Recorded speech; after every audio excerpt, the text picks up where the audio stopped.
Chapter 8. The Architect's Granddaughter. The following day, as soon as the classes were over, Hoggie returned to the library. There, as she and Scooter had agreed, she searched the catalogue for any mention of Alexander Libri. To her disappointment, there weren't any books about the famous architect. She was just wondering what to do next, when she saw Jimmy. "If I wanted to find a newspaper article," Hoggie asked the young librarian, "how would I do it?" "Is it a particular article?" "Not really. I just want to find anything that has ever been written about a certain person." "Well, it is easy then," Jimmy replied. "Our library has a subscription to a database of newspaper articles. You just borrow a computer, log into the database, and search for the man's name." Hoggie did exactly what Jimmy told her. She borrowed a computer, and searched the newspaper database for the words Alexander, Libri, and architect. "Bullseye!" she said, when after just a few seconds the search engine listed a good 24 finds. The only problem with the database was that the digital photographs of the newspaper pages it retrieved were too blurry to read. But then Hoggie noticed that all the articles were from the same newspaper, the London Times. "They must have the originals right here in the library," Hoggie realized. And so she made a list of all the newspapers she wanted to see, and took it to the periodicals room. The old editions of the Times Hoggie wished to see spanned from 1920 to 1955. Having examined the list, the librarian looked at the girl with a mixture of surprise and doubt. "That's a lot of reading," she said. "Are you sure you want them all at once?" "Yes," Hoggie said firmly. The newspapers Hoggie requested came in thick files. There were so many of them, they had to be brought from the basement on 2 carts. And after Hoggie stacked them atop one of the reading desks, they made up a barricade so tall, it completely screened the girl from the eyes of other library patrons. "Well, at least I can have my lunch here without anyone noticing," Hoggie said. She sat behind her barricade, unwrapped her sandwich, and began to leaf through one of the files. Hoggie continued down her list until she found all of the articles. Unfortunately, most of these articles were mere snippets of local news in which Alexander Libri was barely mentioned as an architect of some bank or hotel. 2, however, were quite interesting. One article was interesting because it wasn't at all about architecture. Printed in the spring of 1928, it appeared in the newspaper's crime section. Some person or persons had broken into Libri's house, and although nothing had been stolen, the Times thought this incident worth mentioning, because it was for the second time that year that the famous architect had fallen victim to burglars. Another article was published later the same year. In it, the city announced its plans to construct a new home for its public library. Alexander Libri was named as the architect who would design it. On the photograph above the article, the city mayor and Alexander Libri were standing by the future library's construction site.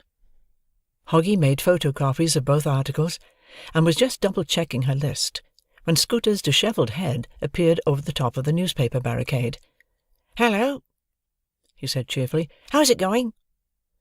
Hoggie shared with Scooter whatever she had discovered that day. "What about you?" she then asked. "How was the Museum of London? Did you find anything?" Scooter drew up a chair, produced his trusty notebook, and consulted it. "First of all, it turns out that Alexander Libri was not just a brilliant architect. He was also an accomplished artist, and," Scooter took a dramatic pause, "a famous book collector." "A book collector?" Scooter nodded. "Apparently, he owned one of the largest book collections of his time. It was also very valuable. There were several rare books in it, so rare that sometimes famous scholars came to London from other cities, and even other countries, just to look at them." Hoggie was impressed. Scooter consulted his notebook again. "Part of this book collection was later donated to our library. Another part went to Libri's heirs, and another disappeared." "What do you mean, disappeared?" "They could not find it after Libri's death. A man from the Museum of London thinks that maybe the architect sold some of his books and never told anybody. You know, for tax reasons. It is a pity, too. Apparently, the missing part of Libri's collection had the most interesting books. It even had a 1,000-year-old book on dragon lore. Dragon lore? What in the world is that? That's what I asked, Scooter giggled.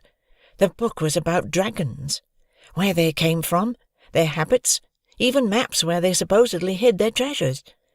Everything people in the 10th century knew, or thought they knew, about dragons.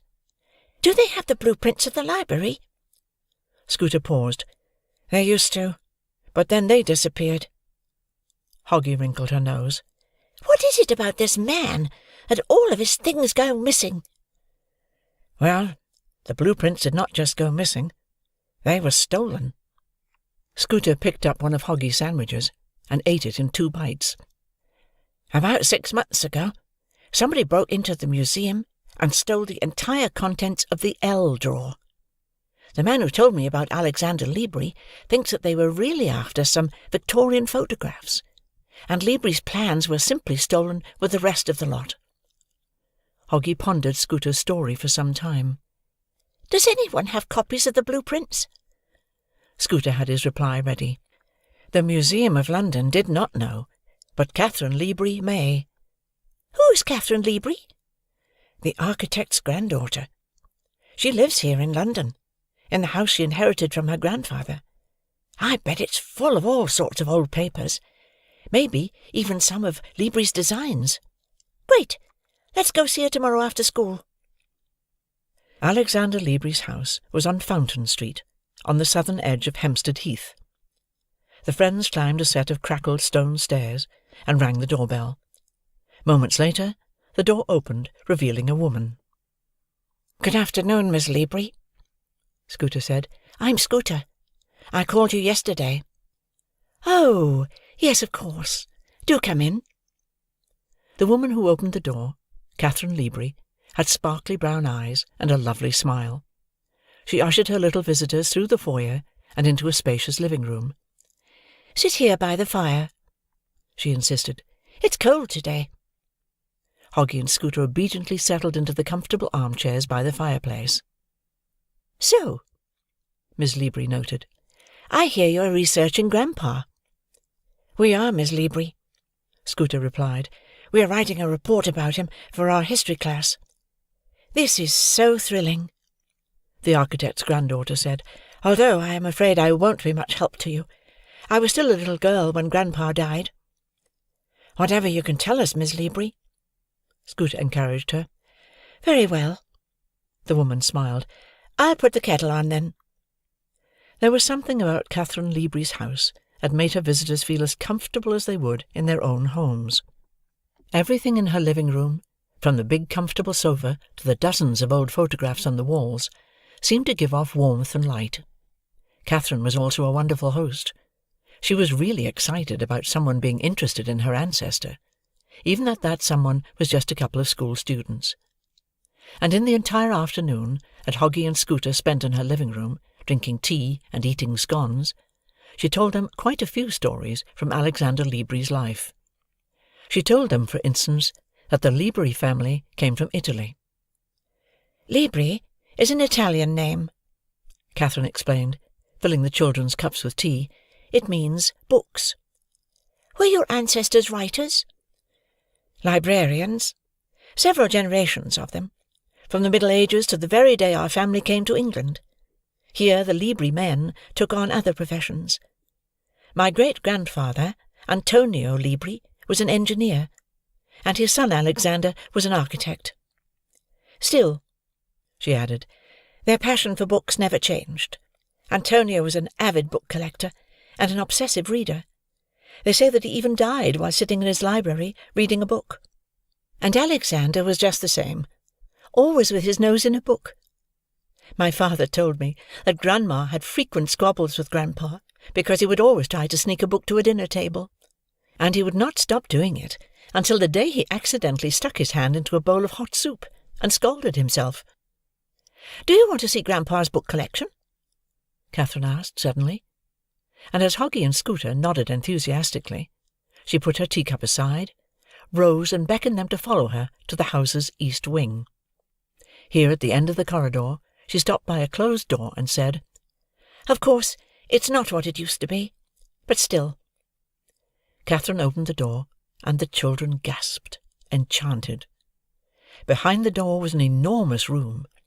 Inside the room, side by side along its entire perimeter, from the rug-covered floors to the vaulted ceilings, were countless bookshelves. And on the bookshelves, stacked so tight you could not slide a piece of paper between them, were myriads of books. "Wow!" Scooter said in awe. "There must be thousands of books in here."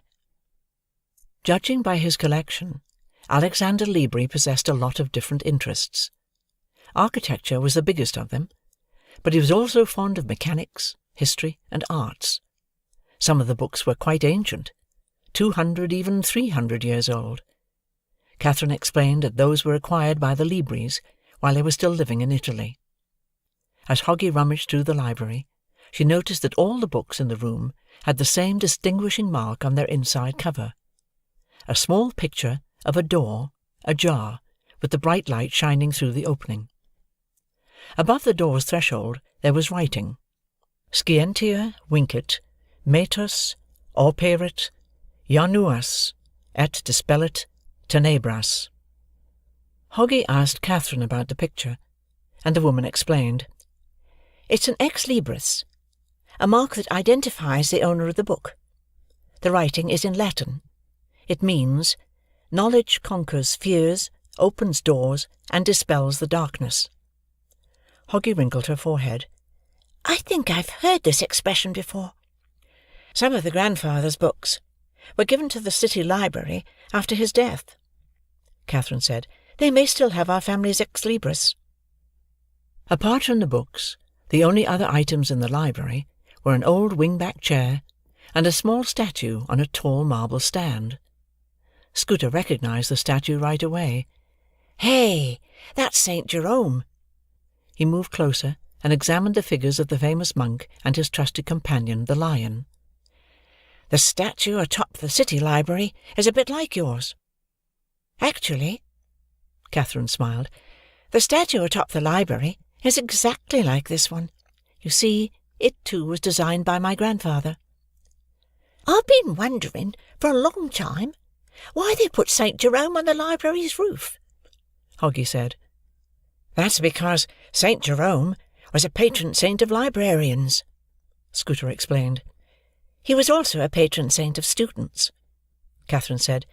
"Grandpa Alexander counted books among the most important things in life, just as important as food and clothes.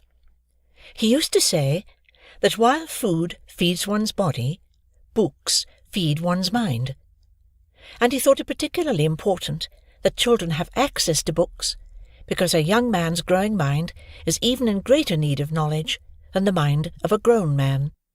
That was why he was so excited and honoured to have the opportunity to build the library, a place where children who could not afford to buy books could read for free. He worked on this project for over a year, and did not want to be paid for it. And that is why," the architect's granddaughter said in conclusion, "he also donated a large part of his collection to the city library."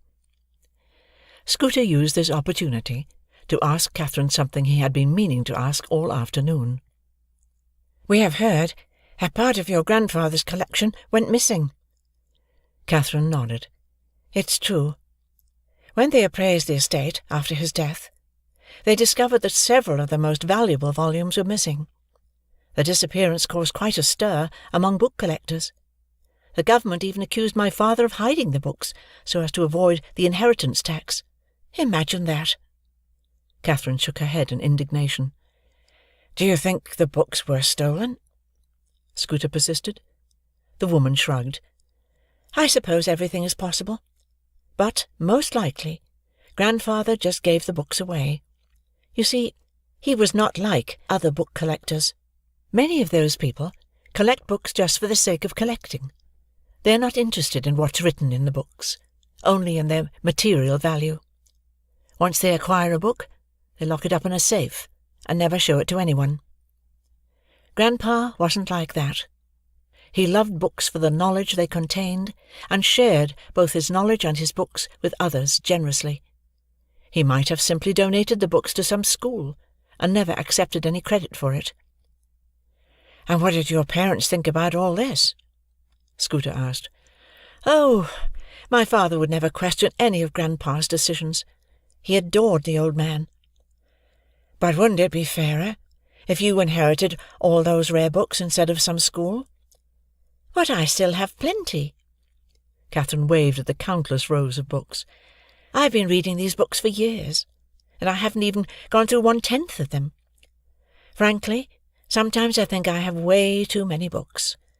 That is why I hope one day to turn this entire house into a museum, and let other people make use of Grandpa's collection. No single person should hoard such a treasure." She turned around to size up her inheritance. "That's exactly what I said to that man who wanted to buy Grandpa's library last year." "What man?" "Well, I don't really remember his name any more," Catherine confessed. "I think he was some sort of scholar." "Do you remember what this man looked like?" Catherine paused for a second. "He was very well spoken," she recalled. "You could tell he knew a lot about books. As for his appearance, can't really tell what he was like. You see, he had this thick beard and a moustache. It was hard to see what he was really like underneath them.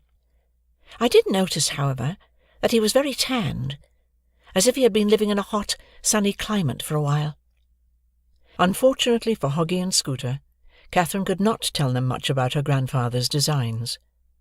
She did recall, however, seeing some of Alexander Libri's old plans and sketches around the house, and after some rummaging through the contents of the family treasure chests in the attic, the three of them found a bundle of dusty blueprints. "You can keep them for as long as you need," Catherine said, giving the bundle to Scooter. "But please be careful with them. They're old and fragile." Hoggie and Scooter promised they would be. By then, the air outside had grown dark.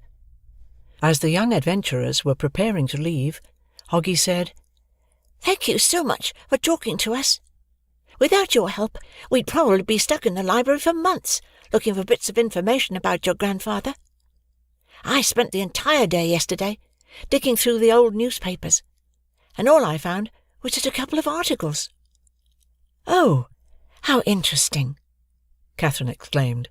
"Articles about Grandpa? Do you happen to have them?" Hoggie took out the copies of the newspaper pages and showed them to the architect's granddaughter. "Oh, yes," Catherine said, after scanning the story about the construction of the public library. "I remember this photograph. I have the original right here." She pointed at the picture of Alexander Libri and his construction crew in a frame on the living-room's wall. Upon glancing at the copy of another article, Catherine whistled in surprise. "Imagine that! Grandpa also was burgled." "What do you mean?" "I was burgled too. I mean, this house was," Catherine explained. "Just last autumn. I was away for 2 weeks.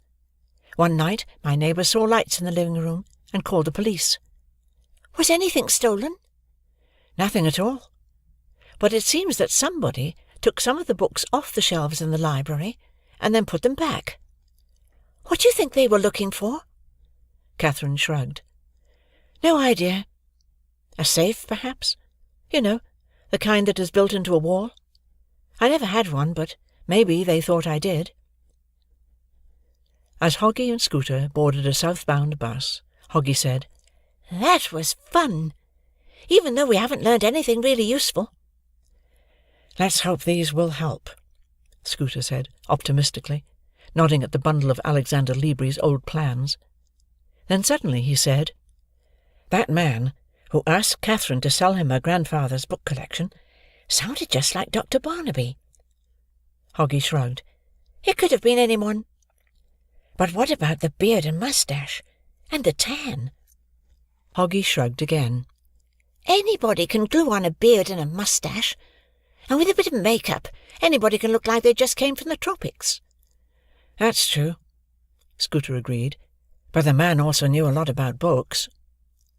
But Hoggy dismissed this argument just as easily. Tons of people know a lot about books. Icarus, Jimmy, our English teacher.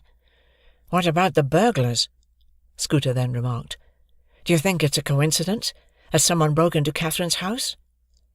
Now, that is strange, Hoggy agreed. Well, not the burglary itself, but the fact that the burglars just poked around the library without taking anything. And it all happened right after the man wanted to buy Libri's collection, Scooter added. Hoggy considered this. What if, she then said, the burglars were looking for a particular book? Catherine did say that her grandfather's library had some very rare ones. Scooter took this idea even further. What if the burglars were looking for the same book we are looking for?